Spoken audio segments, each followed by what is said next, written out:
Hi, I'm Jim Wright, creator of the Intervention Central website. Welcome to this Intervention Pathways video. Today we're going to look at how to use active response beads. This in-class intervention can be a good match for students who need to learn behavioral self-control because they display non-compliant, acting out, or escalating behaviors, such as shutting down and refusing to engage in classwork. To start with, I'm going to show you how to make a set of active response beads. It's really very simple. You'll need a 15-inch length of rope or cord, and you'll need 10 large beads with holes drilled through them. You can find both of these supplies at any craft store. You'll tie a knot at one end of that cord.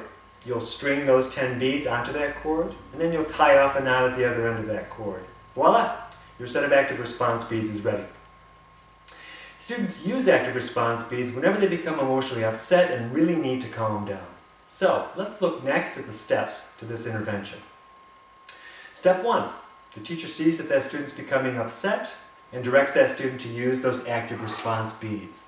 The student retrieves those beads from their storage place, which could be their own desk or another location in that room, such as the teacher's desk. Step 2.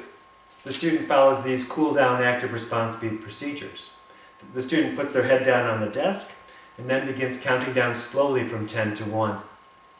The student starts that count off in an audible voice, and then with each number in that count, the student takes a deep breath and slowly releases, moves a bead along the cord from the left to the right side of that active response bead set, and as they're counting backward, they gradually reduce their voice volume to conclude on the last number in a whisper.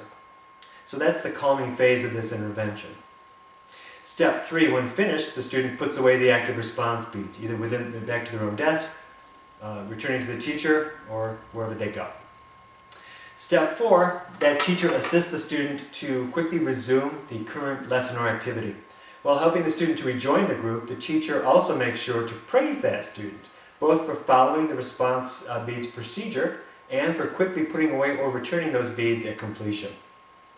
The active response beads intervention that I just described has at least 2 important advantages, including the fact that we're training that student in a useful self-management, self-control strategy for calming down. That counts for a lot. Plus, potentially preventing interruption to instruction, both for that target student and for the entire class. And here's an additional tip.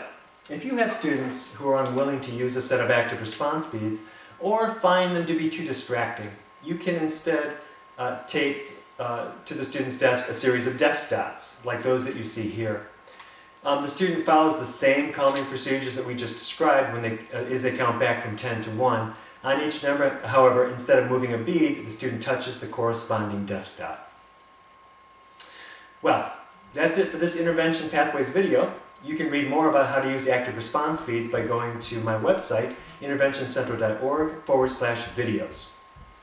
This is Jim Wright of Intervention Central. Thanks for watching.